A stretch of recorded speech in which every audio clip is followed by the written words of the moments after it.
because a lot of people use affirmations or they use mantras or they use anchor statements, whatever you want to call them. And they don't ever catch and admit the thoughts that are getting in their way. They might be saying like, I am a confident person, but then in the back of their mind, they're thinking like, you're not confident, like you don't belong here.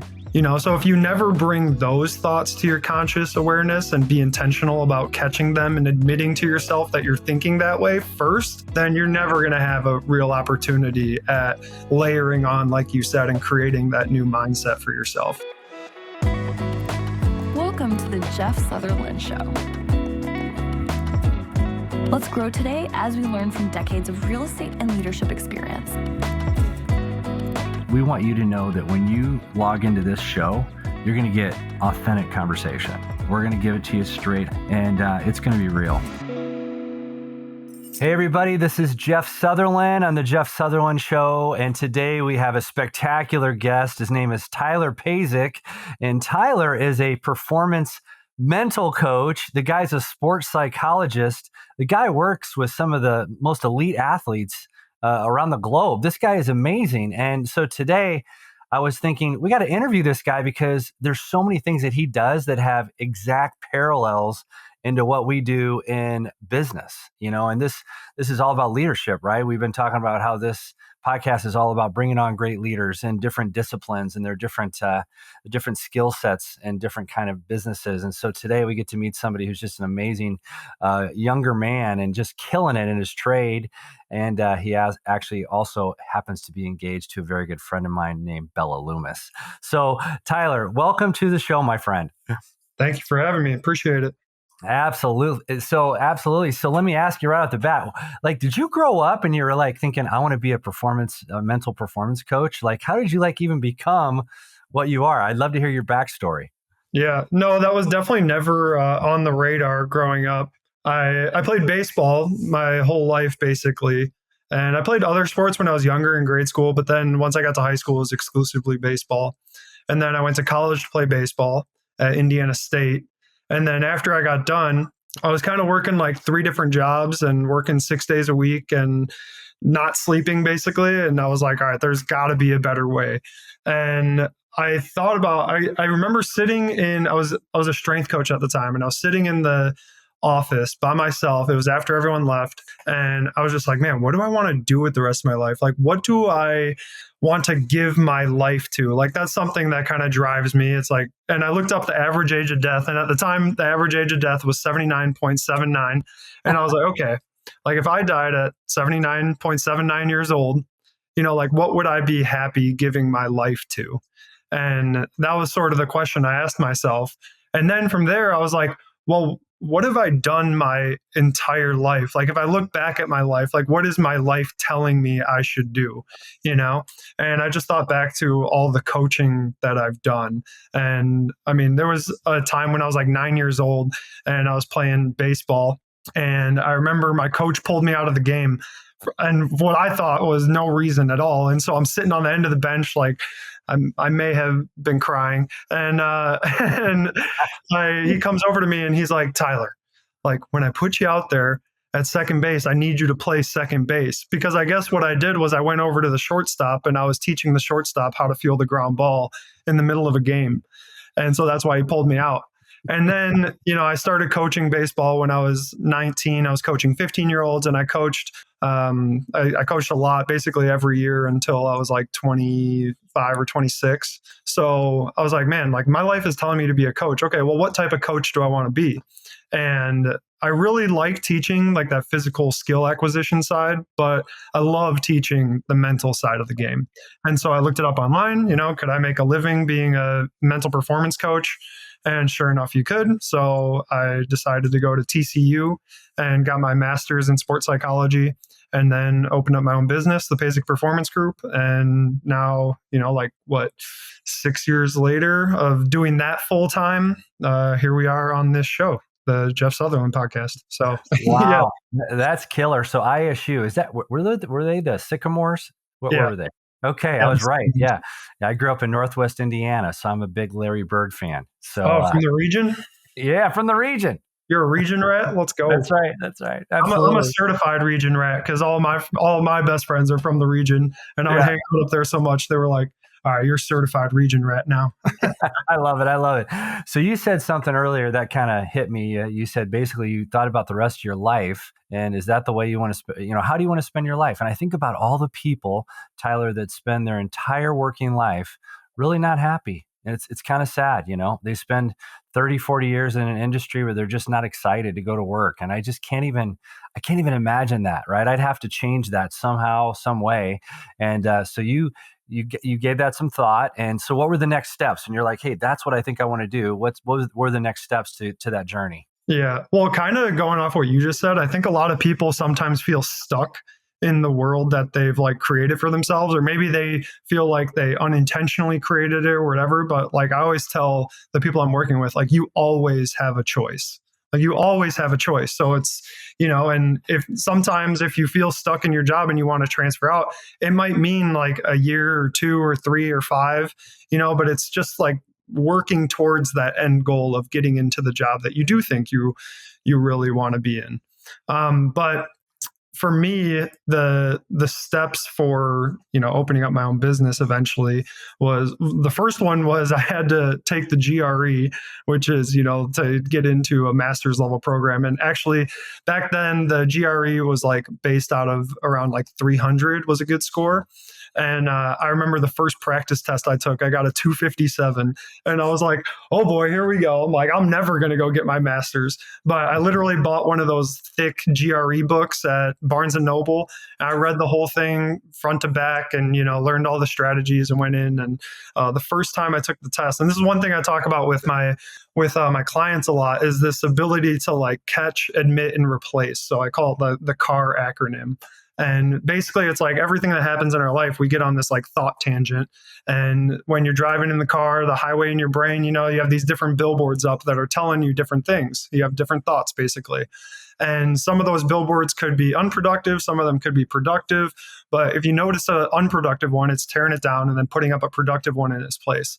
And so the first time I went in to take this GRE, I sat down and all I could think about the entire time was how gross the pencil felt in my hand. And they had this weird film over the top of the keyboard. And I was like, oh, I don't even want to touch this thing to take this test. And that's all I could think about. I don't even remember taking the test. Like 3 hours or 4 hours of my life gone. And I walk out of the test and I'm like, oh my gosh, I had a plan and I didn't stick to it at all. And I went right back to my car, signed up for another GRE a week later. I got an okay score on that one. But then a week later, I was like, okay, no matter what happens, go in there with your plan and stick to your plan. Same thing. The pencil was all gross. The film over the keyboard was nasty. But I was like determined not to let those unproductive thoughts take over. And I stuck to my plan. I wound up getting a good score and getting into TCU. And it was awesome. But yeah, so the GRE was one thing. And then opening up my own business was a whole nother thing. I mean, thank goodness I had great mentors and great contacts. I know in the real estate world, it's all about networking and building that, that sphere. And it's the same thing in any business. When you're an entrepreneur, it really comes down to the relationships you have with others. And so I looked up every single email and phone number of every Division I head softball and baseball coach in the country. And I went through and I emailed and called every single one of them and asked them to get on my podcast. And that's sort of how I started to build my network in the baseball and softball world. And then, through my other friends and family and the Sutherlands, shout out to Micah for helping me out with Harvard softball. So yeah, but from there, it just kind of took off. And, then it's just those organic relationships. And like you talk about leadership on this podcast a ton. Well, like everybody wants results at the end of the day. But really, if you want to get results, there's several steps that come before that. Like if you want results, you're going to have to hold yourself accountable, hold others accountable. But if you want to hold others accountable or yourself accountable to something, well, you need to be committed to something, right? You need to have a goal in mind that you're holding each other accountable to. But before that, even you have to communicate with yourself and others about where you want to go. And then before that, you have to really build that relationship. And the foundation of that pyramid is trust. So that's really what I base my whole career off of, is like being able to build trust with others, be able to build relationships with others so that you can communicate effectively and you can then commit to a goal together and then hold each other accountable to that goal. And then that gives you the best chance at getting the results that you want. So you're dropping some wisdom bombs. This is good stuff. So the catch, admit, and replace acronym, right?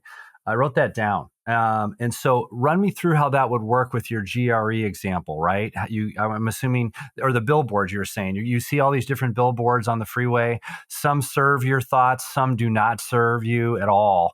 So how does that CAR acronym play into that? So for the GRE example specifically, like I was catching that I was paying attention to the pencil and the keyboard, but I wasn't replacing it with what was actually important at that moment. Whereas the second time when I went in there, I caught the same thoughts, gross pencil, gross keyboard, but then I replaced it with, okay, stick to your plan, and then that got me back. Or maybe in real estate, when you're making cold calls, or maybe you have like a warm lead or a hot lead, like getting on the phone is hard and calling people is hard. And so if you let that thought of like, oh, this is hard, like you let your anxiety get in the way, or your anxieties, or your fear of like, oh, like what if this conversation doesn't go well, right? Those are all real thoughts and emotions that happen right before you press dial. And it's being able to catch that thought and then replace it with like, okay, well, like do your job, or whatever maybe you have like a mantra you tell yourself, or maybe you have something like, all right, just get the first one out of the way, just get the ball rolling, something to motivate you to actually press the dial button. That's what you're replacing it with, those productive thoughts and actions that are actually going to drive you towards that end goal that you have in mind. Wow. So in the real estate context or the sales context, one of the things that I teach a lot is affirmations, right? People think I'm crazy. I'll get up, Tyler, and I'll speak 5 to 10 minutes to myself out loud.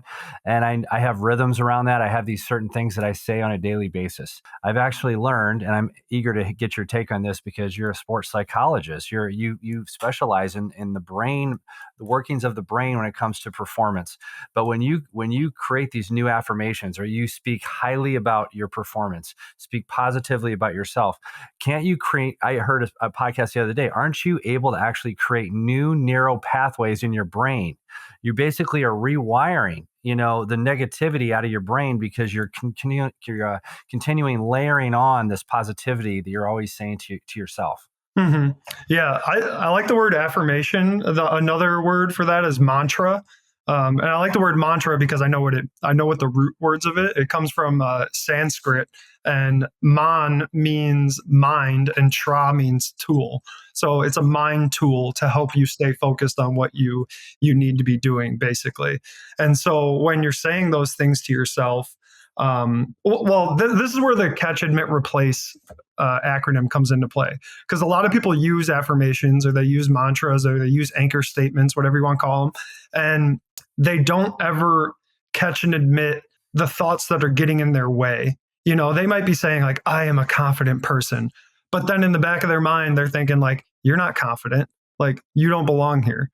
So if you never bring those thoughts to your conscious awareness and be intentional about catching them and admitting to yourself that you're thinking that way first, then you're never going to have a real opportunity at layering on, like you said, and creating that new mindset for yourself. So that's huge.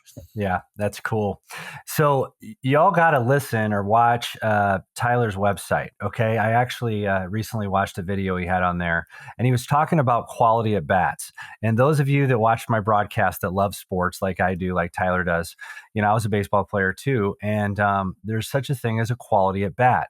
And I was thinking, wow, that is so like sales. It's so like the sales profession, where we focus on process over outcome, right? In terms of doing the right things in the call. And if you think about baseball, let's take baseball for an example. If you're in the major leagues and you fail 7 out of 10 times, you're a huge success. You're like one of the best hitters in the major leagues, and you're failing 70% of the time. So you were talking to a coach about, the right things and the wrong things to say to his players, right? If you go to a player and say, hey, don't strike out, well, that player is going to be thinking about striking out. And if I strike out, the coach is going to sit me on the bench. So I'm just thinking about, wow, this is so parallel to what we do in our business, because if we get focused on the outcome, because we're in a high rejection business and baseball is a high failure rate, it's very similar, isn't it? Mm-hmm. Oh yeah, definitely. Now the key to that is it's understanding what your process is. Because a lot of people say, "Oh, trust the process." But it's like if you don't actually have a process, then like what are you trusting? You're trusting something that you can't even touch or feel or see. So it's understanding like, okay, what is your end goal that you're going for? Like I want to sell 10 houses this year. I don't even know if that's a good number or a bad number, but anyways, 10 houses this year. Then it's like, okay, well, like what's going to give me the best opportunity at doing that? Well, that means that I need to go to maybe one open house every 2 weeks. Maybe that means that I need to reach out to at least 20 people a week. And just like check in with them or whatever it might be. But it's like, okay, now I have those two process goals that if I do that, that'll give me the best shot at accomplishing selling 10 houses. So like that's where the process comes into play. And then you probably break that down even more. You might break down your calls with people into a process that you have. Like you might have like 4 boxes that you're trying to check or 4 different questions that you're trying to ask during that conversation that drive the relationship forward. Do you have a process for when you call people? Oh, 100%. Yeah, I have, for the different people that I call for the different applications of my business, I create scripts and dialogues. I actually have written these things down, Tyler, and I used to think, oh my goodness, I'm never going to do a script and a dialogue. It's so just clinical, right? It's not real. It's not human. And then I realized, boy, have I really missed the boat over the years. So now I write down what I would like to say. And of course, I don't read it verbatim. These are talking points, right? And I'm inserting my personality and trying to be conversational. But these are things that I'm trying to at least hit in the phone call. Things that are really important, So like it keeps making me think about a quality at bat. What's a quality at bat? I'm guessing don't swing at junk, right? Swing at good pitches, right? You may not get a hit, but you might hit a scalding line drive. You might move a runner. So, I think there's a lot of quality at bats in the sales profession that we can say, hey, if I hit these things, I'm going to get a pretty decent conversion rate. Mm-hmm. Yeah. And like, that's why a lot of people do like to spend time focusing on quality at bats, because it breaks down the game into something more manageable and like the process of the game. And it's like, okay, if I have a quality at bat, then like most likely I'll either be helping my team or myself out. Yeah. So do you like working with play? Yeah. Okay. Do you like working with coaches better, or do you like working with the actual athletes better? I honestly like both. They're both fun to work with. Like I like coaching the coaches and working with them and figuring out, okay, what issues do they have? Really, like my job is to just help people build clarity around where they're trying to go and what they're trying to do, and figuring out, okay, what is their end goal? And then figuring out with them, like, okay, well, what's the process to actually get there? So it doesn't matter if it's a coach or an athlete. I do executive coaching too. With the executive coaches, it's the same exact thing. It's just not in the sports world, it's in the business world. And it's just talking to them and figuring out, okay, well, like what's something that we can do that is going to help drive this end result that we're looking for. So I like both. It's just different, like with the coaches, you're kind of putting practice plans together and that sort of thing. Whereas with the athletes, it's way more individualized and like, okay, well, like based off of this practice plan, what's the mindset that I need to accomplish it? Or yeah. What do I need to do on my own outside of practice so that when I get into practice, I can perform. If you perform in practice, they're going to give you more of a shot in the game, obviously. Yeah. I'm thinking back, 20 years ago, mental performance coaching wasn't even a thing. It's like, we didn't even know what it was. And now it's pretty mainstream. Can you give me like an example of somebody where you've taken them, quite a ways? I know you actually work with some major league ball players as well. Can you have any examples of anyone you've coached that you've really, I guess, been really proud of, right? You've really taken them together as a team to another level of performance. Yeah, I mean, probably the most well-known client I have is Sean Manaea, who just signed a 3-year, $75 million deal with the New York Mets. And 2 seasons ago, he was with the Giants, and it started off pretty rocky. And we're like a month into the season. He's like one of the worst pitchers in baseball. And he'd been playing, that was his 7th or 8th season in the bigs at that point. And after the game, he was playing the Padres, and he gets hit with a line drive, like 110 mile an hour line drive off of his kneecap by Manny Machado. And the ball literally ricochets into the first base dugout. That's how hard it hit him. Wow. And after the game, I texted him like, yo, how you doing? Thinking he was going to respond with, my kneecap's broken. But he goes, physically, I'm actually okay. Like, no problems. He's like, mentally, I'm a mess right now. And I'm like, all right, just write down all like the limiting thoughts or all the thoughts that are just going through your brain in general. And he sends me a list of 27 things, like things that were just getting in the way, unproductive thoughts, like, oh man, don't yank your fastball here. Don't let him hit this. Or, oh, what if I throw it here and he hits a bomb? Like all just basically unproductive, limiting thoughts. And after the game, we were up till probably like 3 a.m. just going through them and working that acronym, catch, admit, replace with every single one of them. And then fast forward another month, and it's about May, it's middle of May now, and he just takes off. From then to the end of the season, he's one of the best pitchers in baseball, according to like FIP and some other WAR, like things like that. And and now then last year, this past season for the Mets, he did great, and now he signed a three-year, $75 million deal with them, And wow. So that's one guy I'm incredibly proud of, because one, he had the courage to look at himself in the mirror and be like, okay, here's how I'm currently thinking. This isn't getting me the results that I want. What can I do? How should I be thinking? What way will actually help me get to where I need to be?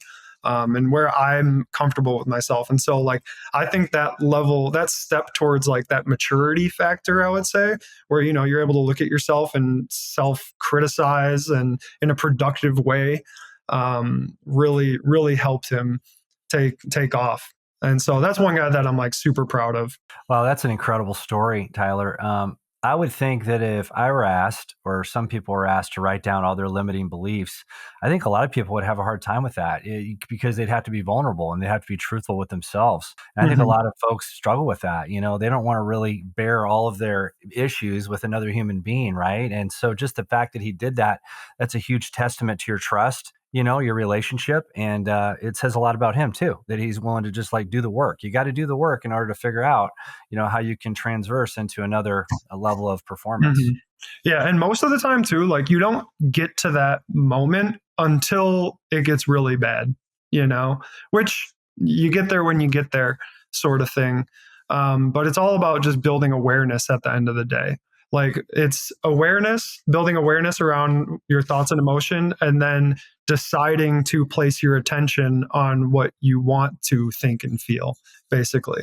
Yeah. And then from there, like that's all you do over and over again. Like I said, like the billboards in your mind, at first you might be going down that highway and there's just billboard after billboard of unproductive thought. And then slowly, you start to notice them, you bring awareness to them, you tear them down, you put up a new one in its place. Then before you know it, it could be a day, it could be a week, it could be a month, it could be a year. All of a sudden you're going down that same highway and you're like, oh, wow, look at this, like self-belief, like self-confidence, love, gratitude, all the positive and productive thoughts and emotions are there instead.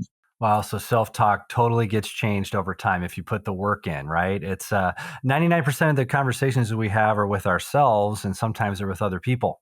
And I think that shocks people when they really think about that. Like, how do we talk to ourselves? It really, truly matters. I was going to ask you, Tyler, why do you think some coaches fail?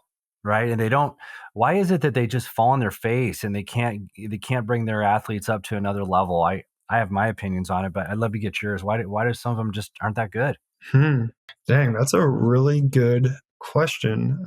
Why do some people fail? Well, I think that goes back to your definition of success and failure, first of all. So, do you have a definition for success and failure? Well, I think I would say success is giving my 100% every day and trying to move the needle in some way, right? And improvement. If I can improve every day in my trade and as a human being, I think I'm winning. Not necessarily outcome based, but every day trying to get a little bit better at what I do. I would say that's success. And I don't also think failure is always mapped to the result, right? I mean, there is an old saying, if you judging by results, you can actually say if you're successful or not. Did you hit the number or did you not? Right. But many times, like in sales, you don't hit the number. It doesn't mean you're a failure. You may not be as quick of a study as other people, but if you can continue to move the needle, maybe 1 degree a day, to me that's winning. So that's how I see success. Hmm. Yeah. So basically, just like doing your daily actions. And at the end of the day, when you put your head down on the pillow, like if you did the things that you said you were going to do that day, like you're happy and like that's successful to you. It Um, is. and Yeah. then so failure would be the opposite. If you lay your head down on the pillow and you're like, oh man, like I did not do anything that I said I was going to do today. And then Yeah. you're like, oh man, I kind of feel like a failure. And hopefully like you learn from that and you grow from that. And Yeah. I think that's the difference between failing and being a failure is that, like you're going to fail. Like you had talked about, like you're in a business of failure, like if you talk to 10 people and you get one sale, like that's like huge, you know? So Yeah. 90% of the time, even though in baseball, it's like 30% of the time, if you're successful, you're going to be in the Hall of Fame. It's like 10% of the time in real estate, maybe even less than that. Yep. And you'll be successful. Y- So, y- You know where I think coaches fail, Tyler? I think coaches fail because they are afraid to have the intimate conversations with their client. And I think that a lot of people have this thought that they can't be vulnerable or they can't get to know somebody at a very deep level and still hold them accountable to a result. To me, I totally disagree. I believe you can do both, and it's you can do it at a high level, but you need to put trust and equity into that relationship and make deposits so you have earned the right to take a withdrawal. You've earned the right to say something that's very tough at times, but you've built that trust and they know that it's coming from love, right? And I think a lot of coaches miss that. They miss that personal relationship, with their athlete. And that to me is huge. What's your take on that? mhm. Well, so how do you build trust? I would say, first of all, complimenting them when they do well, but also saying, hey, you look like you're a bit off today. Is everything okay? How's life? Let's not talk about baseball or softball. How's Tyler doing today? Can you let me know? Just having those kind of conversations, I think, go a long way. Hmm. Yeah, so like asking them about the them as a person, not Yeah, necessarily them as like their job, what they're doing for you in that moment. Not all the time, anyways. Obviously, you have right, to in order to get the result, but right. like if you want to get the result faster, it's like ebbing and flowing in and out of the business and the personal world. That's one thing I actually learned from Skip Johnson, the head baseball coach at University of Oklahoma. When I first started working with him, we'd drive everywhere in his truck, and people would always be calling him, or he would call other people. And I noticed in his conversations, he was so good at going from business to personal, business to personal, business to personal. And everybody I know basically loves the guy because he knows them as a person and he also knows them as a baseball player or a coach or an athletic director or a general manager of wherever. So, like, yeah, you have to build that personal relationship as well. So then they can be vulnerable with you. If they believe that you care about them as a person, they're going to share with you those roadblocks that they're having or like any adversity that's getting in their way. And that's where you come as a coach is to help, get rid of those things. Or maybe you can help them see a blind spot that they have or yeah, just remove some of the barriers by giving them a strategy to get through it a little bit faster. Yeah, So my definition of success is basically having a plan and sticking to it. So if you have a plan and you stick to it, you're probably going to be pretty successful.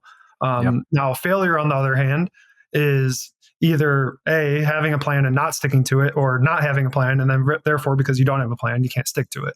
And so I think any strategy you put into play can kind of relate back to that. And after like reading and hearing a lot of very successful people talk, that's what it basically comes back to, is having a plan and sticking to it. And so step one, have a plan. I love the brevity of that. I remember in the 1980s, there was a Harvard study, and it said that 5% of Americans write goals, 95% do not, and the 5% that do make 95% of the wealth. Crazy, right? Mm-hmm. So it's like, stick with the plan, have a plan and stick to it. I love how simple that is. I love talking to other coaches. Tyler and I both coach high performing people in our industries, whether it be an athlete or a business person. And one thing you taught me once, Tyler, you told me a story. I thought it was pretty cool. And you were at a conference, and you just weren't feeling it that day. You weren't excited to be there so much, weren't in the best of moods. I've been there, got the t-shirt. So what you did is you basically convinced yourself, or you pretended to be in a really good mood. You changed your mindset, and then you had one of the best networking events of your career, right? And so could you tell us a little bit more about that? And, how do we fake ourselves out like that, right? Because there's sometimes you don't want to do this job, right? It sucks sometimes. It's like making cold calls to people, calling people you don't know on a daily. It is hard. So do you do anything to like switch your mindset? Well, something I come back to a lot is like movement changes mood, action changes attitude, motion changes emotion. So get yourself into motion and you'll start changing your emotions, or put yourself in action and you'll start changing your attitude. So yeah, going back to that story you just told, day one, I kind of felt just like super out of place. And I mean, I drove all day, I was tired, and I told myself, okay, just go to sleep. You just need to go to sleep. And in the morning, we'll figure it out. Well, in the morning, I woke up and I still kind of felt the same way. I was like, what am I doing here? And so on the way, I was driving to the conference. It was like 10 minutes, 12 minutes. And I just started I turned on music and started literally screaming the lyrics and pounding on my dashboard, like just having fun basically, and faking it because I wasn't having fun before that. So I'm like, okay, I just need to basically fake having fun and I'll probably wind up feeling better. And sure enough, like 12 minutes later, I pull up and I had all this energy because I had brought energy to the moment. And I always say, like, you got to give it to get it. You got to give energy to get energy. So I was giving energy and I wound up getting it in spades in return. And then I went in there and it was awesome. But yeah, being able to like admit to myself, and I may also have called Bella and admitted to her that I was not feeling great about where I was at. But yeah, the next day I just woke up and I'm like, okay, like just action changes attitude, like act as if you're energetic. And before you know it, I was. Wow. Actions change attitude, motion changes emotions, and energy. You got to bring the energy, right? So how important is energy to anything you're doing? Yeah. I mean, how energy works is, I think about it like it's pretty cyclic. So, the more energy you give, the more energy you receive, the more energy you receive, the more energy you have. And then the more you have to give. And so that works for both like positive and negative energy. The more positive energy you give, the more positive energy you receive. The more positive energy you receive, the more you have. And then the more you have to give. Same thing with negative energy. So the more negative energy you give off, the more negative energy you receive in return. And then the more negative energy you receive, you have that and you don't want it. So of course you start to give it away again and you just spiral out of control. So it's up to you. Like, which one do you want to give away? You want to give away positive or you want to give negative energy? So if you don't give away much energy, you're getting nothing in return. You're getting nothing in return and your cup is empty. So, yes. Right. And so then it's just a cyclical thing, right? It's like, wow, that's pretty good. Oh, actually, that's a new take on it. I've never even thought about like what happens if you don't give any energy at all. I always thought about it in terms of positive and negative, but no energy is another great one. Like, you give no energy, you're not going to get any energy in return. And then therefore you're not going to have any. And of course you're not going to have any to give. So yeah. Wow. I love it. Okay. Well, this is fascinating, Tyler. I'm enjoying this. And if you're out there listening to this and you're a business person, I hope that you're writing this stuff down. I mean, this is legit stuff. Tyler, what are you doing in 2025? Any big projects, or where do you plan on taking yourself next year and your clients? Anything big on the horizon?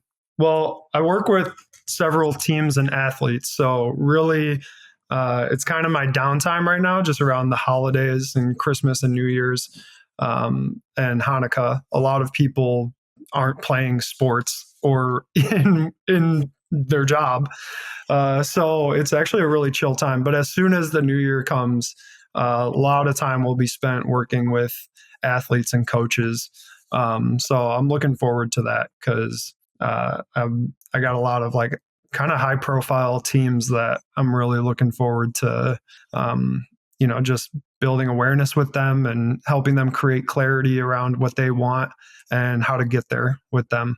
So nothing really new though. No like new projects that I'm going to be working on. Again, it just comes back for me. It's just building relationships. I love just talking to people and building that relationship with them. I mean, a lot of my clients become my friends, and even if we work together or not work together, I'm still going to root for them and want them to be successful in the future. And not only like be successful in their job or whatever, just like with their life, like be fulfilled. Like I still talk to a lot of my old clients that I no longer work with, and I don't even call them clients. I just call them friends. Several of them I've invited to our wedding just because like I do see them as my friends, and I want them to be happy and fulfilled and enjoy their life. And I mean, going back to the catch, admit, replace, like one of my old clients, her name's Emily Meyer.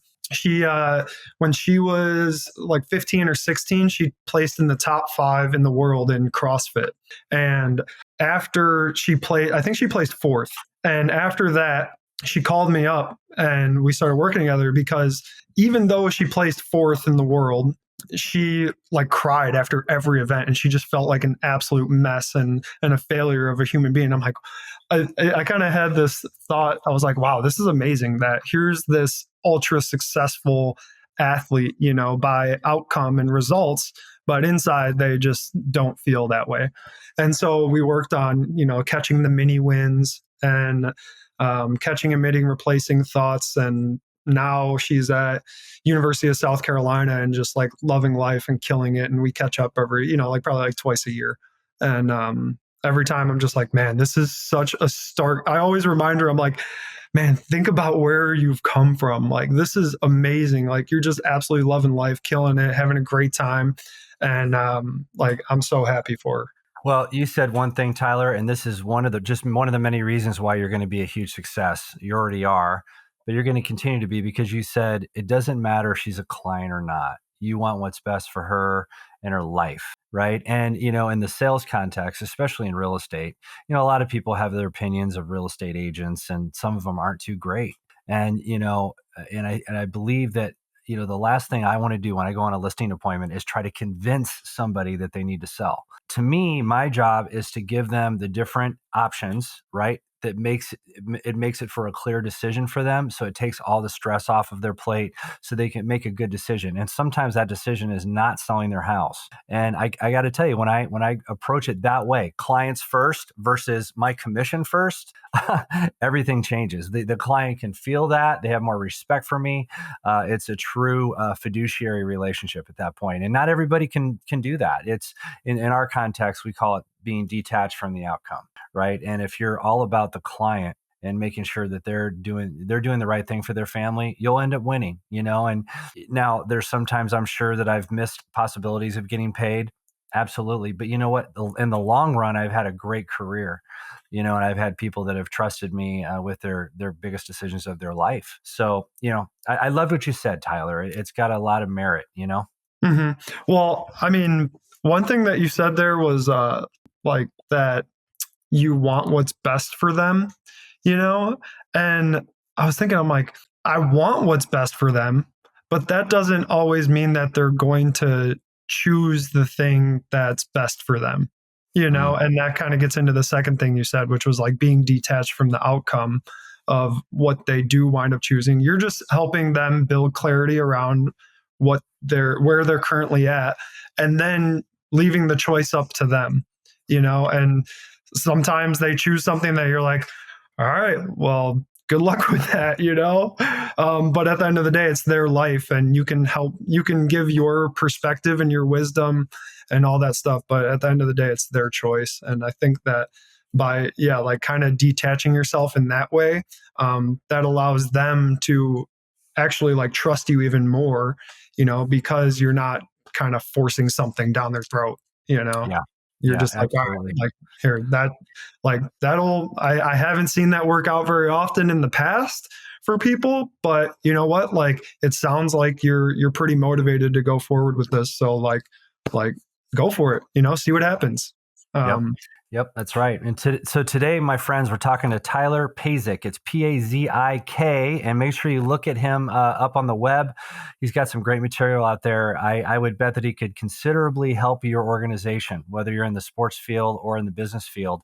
I want to delve down one other topic that I know you probably have an opinion on, Tyler. And that is, if you want to create real change, right, you're going to have to go through some pain, in my opinion, some struggle, some sacrifice, discomfort. I've always said there's no growth in comfort, only discomfort. So, and honestly, some people are just not willing to do it. What have you seen in the area of pushing people towards discomfort? Because I do believe that that's one of the things that I possess, is the ability to push people into discomfort in a loving way. I've been told that many, many times. Where does that all stand in the growth trajectory of an athlete, is pushing them into very uncomfortable things, or a business executive or whatnot? Well, yeah, there's three like certainties in life, really, which are pain, adversity, and uncertainty. And so it's like, when you realize that like those three things are supposed to happen in life, it makes everything else kind of easier. Like, people think discomfort isn't supposed to happen, or adversity isn't supposed to happen. But it's like, once you realize and accept the fact that it's going to happen, and it's actually supposed to happen in life, I think life gets a lot easier. And so pushing them into discomfort, I think when people start to look at their life, and maybe it's over a week or two or a few months or something like that, there's different points in our life when we run into this adversity, and it's uncomfortable and it's irritating to us. And the question I ask my clients a lot is like, what part of your life right now, or what part of you is life asking you to upgrade right now? Like, you're having communication issues with your boss, or with your family members, or with your coach, or with your teammates. Like, okay, well, like, life is asking you to upgrade your communication skills right now. Oh, okay, like, you're not getting the hits that you want as a baseball player. So it's like, well, what is life asking you to upgrade? Well, they're pitching you outside, so you got to upgrade your ability to hit the ball to the opposite field.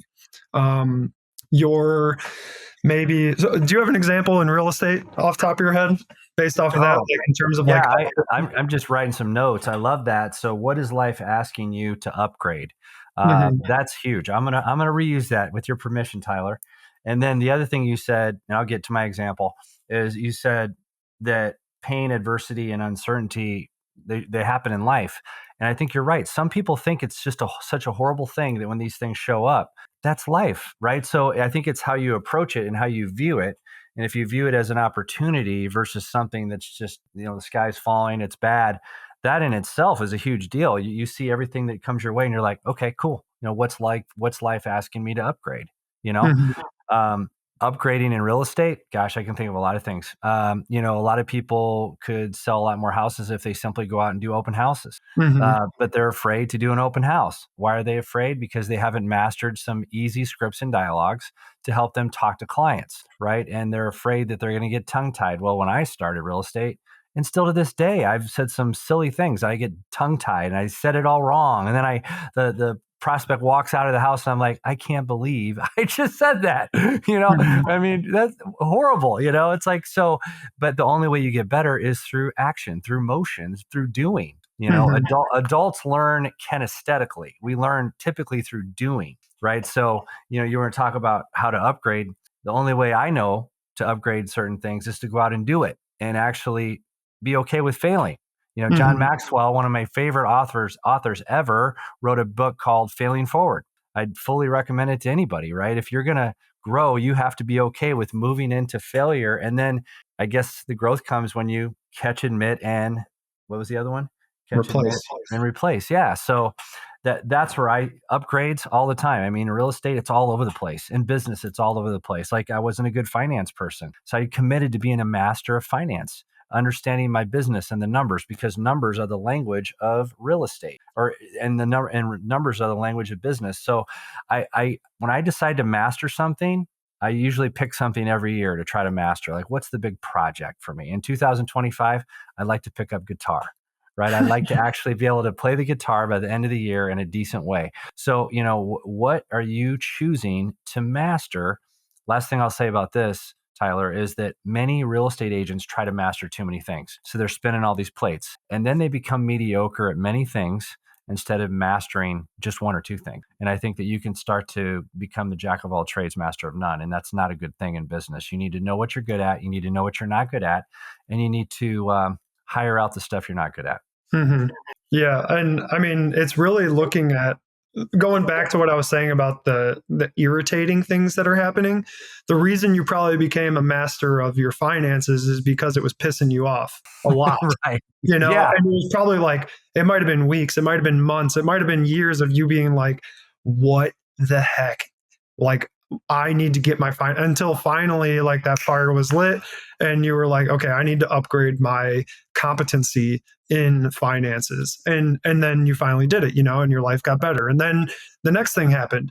And, again, it might've been a week or a month or a year or 2 years or 3. And then finally you're like, okay, like I need to take care of this because this has been really making me, it's been really aggravating me for a while now. Yeah. And so like, it's looking at what are those things? And then like, what's the lowest hanging fruit here? And then just like you said, not shaking the whole tree and getting all the apples to fall, but just picking that lowest one. Yeah. Well, a good example of that would be artificial intelligence. When the AI first hit, I didn't want anything to do with it, Tyler. I was honestly saying, you know what, this stuff's going to end the world someday. Right. And I know a lot of people also felt that way, but I'm like, I'm 55 years old. Do I want to go learn this whole new thing? And then over the months, I've been watching, I've been learning, I've been trying ChatGPT and things. And I'm like, if I don't understand this in a few years, I won't have a career in real estate. It'll be very limited. So it's like, you have to kind of adapt, in whatever you're going, and you got to go into discomfort. And I'm like, I'm going to learn to master AI. I'm not going to be intimidated by it anymore. And it's that self-talk. I am going to master it. That's why when I have a client or I have somebody I'm coaching and they say, I'm so bad at this, or I'm so bad at this, I'm like, have them totally restate that in another way to the point where they've convinced themselves that they're great at doing open houses. Here's a good question. I got a good question for you that you could ask them when you catch them saying those things to themselves, that you're like, like, let's tweak it. Instead of doing that, what you could do is say, how much longer do you plan on telling yourself you're bad at that? I think that's a really powerful question. That I use a lot with athletes, like, oh, how much longer are you going to tell yourself not to hit a ground ball to the shortstop? How much longer are you going to tell yourself that you're terrible instead of actually taking the steps to get better? Wrote that down. How much longer do you plan on? Here's a good one. A lot of athletes say to themselves like, I'm so stupid, right? And I've heard that so many times. And so I literally catch them in that moment as soon as they say it, and they're like, oh, how much longer you plan on calling yourself an idiot? Or how much longer you plan on calling yourself stupid? And they look at me, and probably 95% of the time they say, I think I'm done. And then 5% of the time, some of them get sarcastic and they say, well, I think I'm going to keep doing it a little while longer. And then if they give me that, I'm like, okay, well, let me know when you plan on stopping that and wanting to get better. Yeah. I often say, how's that working for you? How's that showing up in your life? That's good. That's a good follow-up question. Yeah. And then, another one that you brought up in the first 10 minutes of this conversation was something along their actions. And so the question stem or the sentence stem that I like to use is like, when you do XYZ, it makes me think that this. So, it was when you were asking about how they're feeling. Like, how's Jeff doing today? Right. Or like, you seem a little down. Like, what's going on for you? You know? Well, the sentence stem is like, when you do XYZ, it makes me think that. So like, hey, when you showed up in here and your head was down and your shoulders were slumped forward and you were 3 minutes late when normally you're 15 minutes early, it makes me think that something's going on in your life. Like, where are we at today? And so you're taking that label or like that conceptual word of they're down, or maybe they seem a little out of it, or it seems like you don't care today. You get a lot of coaches say that. Well, now you're putting their behaviors to that conceptual language. So it's like, here's what I saw you do, and it made me think this. It's not that it is that way. That's a thought I had when I saw you partake in those behaviors. So you're not necessarily it's helping them understand how they're showing up to the world. Mm-hmm. Yeah, and how their behaviors are really, 93% of language communication is nonverbal. So it's like, actually, I think I heard another one of your guests, because I listened to most of your podcasts, say that. But yeah, like 93% of communication is nonverbal.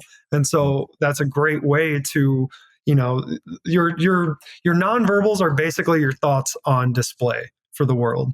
And so, yeah, by being able to strategically assess those and then ask about them is a huge way to build trust and build relationships. Instead of just, going to, you're being a bad teammate today, or, oh man, you just don't care. And it's like, okay, well, let's go back to their behaviors. Like, what are they doing that's making you think they're being a bad teammate, or makes you think that they're, having a bad day, or whatever it might be. But yeah, being able to put behaviors to it is huge. It's good stuff, Tyler. Going down the home stretch. Hold on. I got one more. Sorry. Bring it, brother. So I know probably a lot of people listen with kids, and they can try this with their kids at home. But when you're talking to a kid or like a younger athlete, for me, say you say something and they roll their eyes, right? Like, I know that irritates a lot of parents. And so you could say, like, hey, when you roll your eyes, it makes me think that you don't respect what I just told you. What's going on for you? And, maybe they answer you in the moment, maybe they don't, maybe they just continue, but you're putting that question out there. And now you're being curious with them about the issue at hand, instead of you on one side of the issue and them on the other side. So I just used that with one of my younger athletes. Actually, we were talking and I saw him kind of cock his head to the side and roll his eyes. And I said, hey man, when you go like this, and he cocked his head, and I basically mimicked him. For those that are listening to this, I basically mimicked him. And I said, when you do that, it makes me think that you don't agree with me, or that, you think that I'm just BSing you. Like, what's going on for you right now? And he's like, and I thought for sure he was going to respond with like, no, like, I don't agree with you. Like, I think what you're saying, I feel like you're, kind of belittling me, whatever he thought, not positive. Well, he comes back with, no, I was just thinking. I was looking up, trying to clear my head and think about like what you are actually saying. And I was like, oh, okay. And it drove the conversation forward because I was curious about his behaviors, instead of just, labeling him and kind of reprimanding him, I guess. Well, because that's a gutsy statement, right? Because some people might take it personally, right? But really, you're just trying to get to the behavior, which is a very objective, insight. You're trying to get to a deeper conversation. But I would imagine unhealthy people that communicate with an unhealthy process, some of them might take that a little personally. Mm-hmm. Yeah, for sure. And that goes back to, me and that client, we had built a trusting foundation to where I could ask that question and he could be vulnerable and tell me what he was truly thinking. And honestly, since that moment, our relationship has been amazing. And I think that was a key turning point in that relationship. Yeah. Well, I'm going to give you the last word here in about 30 seconds, Tyler. And before I do, just wanted to remind everybody, thank you for this year. It's been fantastic. When people hear this podcast, it'll be coming out in January of 25. It's been a great year. If you need any real estate support in Phoenix, that's what I've been doing for almost 25 years. You can look me up, the Jeff Sutherland team, and I serve all communities in the Phoenix Valley. And I also coach agents around the country. I love what I do. I'm passionate, and I would love to support you in anything that you're trying to achieve in the real estate world. I also coach businesses as well, coach business leaders as well. So Tyler and I have these wonderful conversations because we both love to help people and coach people. And Tyler, could you let everybody know how they can get a hold of Pazik Performance Group, how they can get a hold of you? And then, give me the last word. Is there anything that I may have not asked you that you would have wished I would have asked you? And so talk to us a little bit, and then we'll close this thing out. So yeah, the Pazik Performance Group, you can reach me at 847-922-1371. Just give me a call or shoot me a text and we'll hop on the phone and we'll figure something out. Again, that's 847-922-1371. Or you could shoot me an email, tyler@pazikperformancegroup.com. My last name is Pazik, Pazik, performancegroup.com.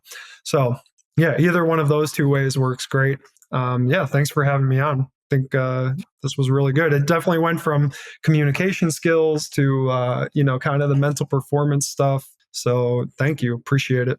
Oh, it's what a pleasure it's been. I hope you guys that are listening actually wrote some things down and took some action items. And I hope that you actually reflect upon what you heard today and make some positive changes in your life. We're in your court. So if you ever need us, let us know. It's the Jeff Sutherland podcast on YouTube. I would be honored if you'd subscribe. And I hope that you look up Tyler. He's an amazing person. I've really been blessed to know him. And he continues to do great things. So we're just thankful you came today, Tyler. Everybody have a wonderful week. Take care.